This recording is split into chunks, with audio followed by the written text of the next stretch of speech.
actually in Surah An-Nisa, ayat number 148, he says, لا يحب الله الجهر بالسوء من القول. Allah doesn't like when people basically, speak negatively about others publicly. Except إلا من ظلم, except the person who has been oppressed. The mazloom has a right to speak against the zalim. When we look at the events of Kerbela, of course it is obviously zulm. It is, unjust, very brutal against the Ahlul Bayt, and the azab, Sayyid al-Shuhada that we have. This is not only commemorating the tragedy, but it's also a way of expressing our protest against those who are responsible for it. So the azab has dual purpose in that way. There are some, I'm just keeping the Wahhabis on the other side of the equation here. Sometimes even among the Sunni, mainstream Sunni scholars also. And I'm surprised when I see that they are also followers of the spiritual path, Sufi. They also say, don't talk about Kerbela. They discourage, talking about Kerbela. And they give into all these ahadith about Ashura being a very blessed day. This is the day where you should buy the ration for the year, and there will be barakah in it.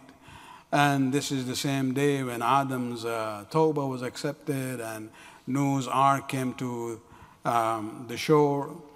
Ibrahim was rescued from the fire. All the good things happened on the day of Ashura.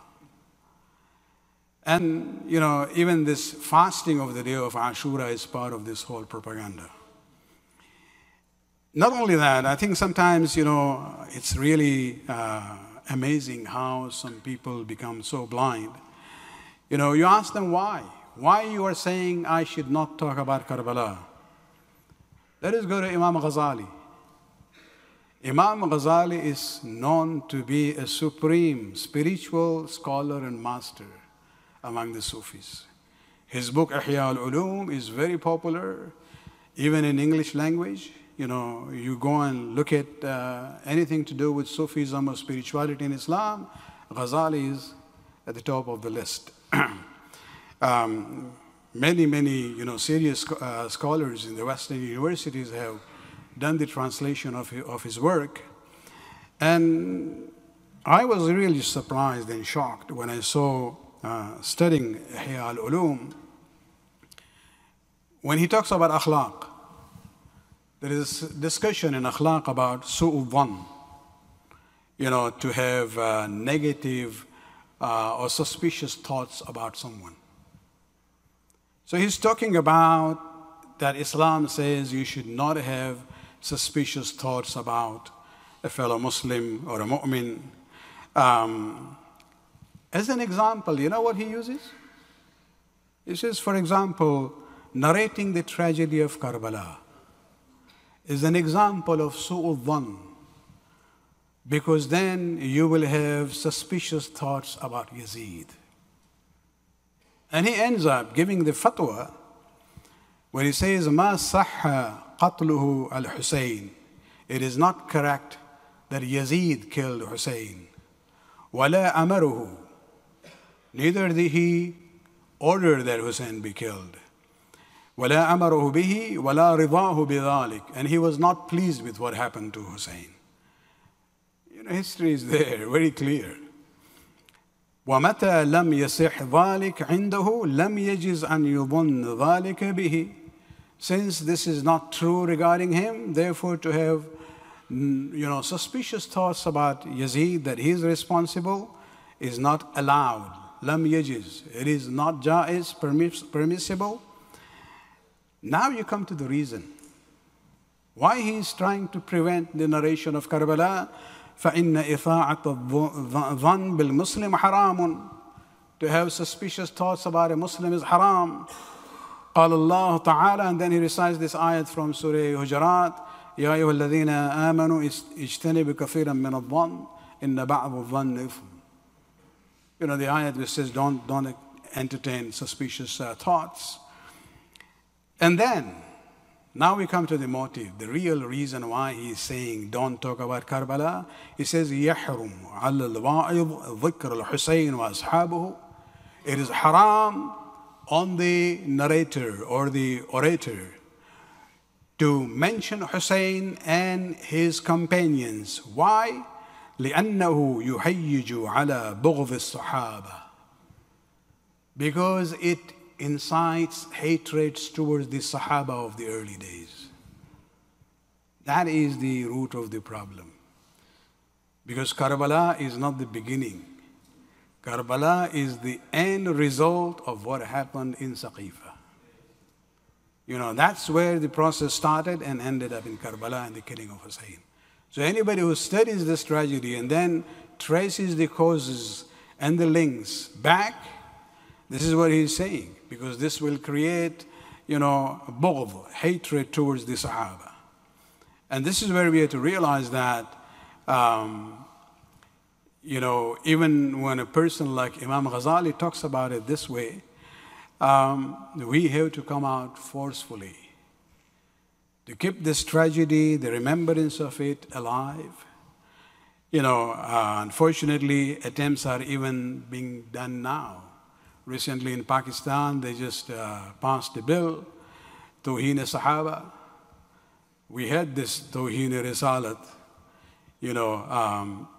insulting the Prophet. Now you have this bill that even insulting the Sahaba is a crime, probably even punishable by death. They can take it to that extent. I saw a flyer today, they were saying, Hazrat Hinda radiyallahu anha, the mother-in-law of Rasulullah. Just to think about it, where they are, to what extent they are going. Not only don't say anything wrong about them, but to elevate them to that level that she is the mother-in-law. Come on. The anger that Rasulullah had towards her, of course, she accepted Islam in the conquest of Mecca, like her husband Abu Sufyan. But it doesn't mean that, in the eyes of Rasulullah, she's okay. And this is where we have to realize that, when I look at Imam Ghazali and his student, one of the famous fuqaha of Egypt of those days, by the name of Ibn al-Arabi. There are two individuals with that name. One is Ibn al-Arabi, who was a faqih in Egypt, and one is Ibn Arabi without alif lam, and that is the Arif philosopher from Indonesia, from Spain. So Ibn al-Arabi, this faqih, actually gives a fatwa saying, "Ma qutil al-Husayn illa bi sayfi jaddihi." Now Zubillah is saying Hussein was killed because of the sword of his grandfather. Means according to the laws laid down by Rasulullah, لأن بيعة يزيد قد سبقت والحسين نعوذ بالله باغ عليه. Because the bay'at of Yazid had come first and Hussein rebelled against him. And this is where, sometimes you hear these similar words coming from the Wahhabi muftis. It is the same mentality and same, school of thought. Let me end with a quotation from a very prominent and authoritative Sunni theologian, not a faqih. He was expert of Sunni theology. We're talking about Sa'aduddin al-Taftazani. He actually has an interesting fatwa. He says on this issue, اتفق على جواز اللعن على من قتل الحسين أو أمر به أو أجازه أو رضي به. He says there is unanimity among us on the permissibility of doing la'an on a person who killed Hussein or ordered the killing of Hussein or allowed it or was pleased with it. وَالْحَقُّ أَنَّ رِضَى يَزِيدْ بِقَتْلِ Hussein. And the truth is that Yazid was pleased with the killing of Hussein, وَاسْتَبْشَارِهِ بِذَلِكَ, and he was happy with it. وَإِهَانَتِهِ أَهْلَ بَيْتِ رَسُولِ اللَّهِ, and his disrespect for the family of Rasulullah, مِمَّا تَوَاتَرَ مَعْنَاهُ. He says, if you look at the narrations collectively, you will see it is mutawatir. Mutawatir means, narrated so many times that you can have no doubt about it. فَنَحْنُ لَا نَتَوَقَّفَ فِي شَأْنِهِ. Taftazani says, we don't have any hesitation about Yazid. بَلْ فِي كُفْرِهِ. Rather, we do not even have hesitation in the kufr of Yazid. لَعَنَهُ اللَّهُ عَلَيْهِ وَالْعَنْصَارِهِ وَعَوَانِهِ.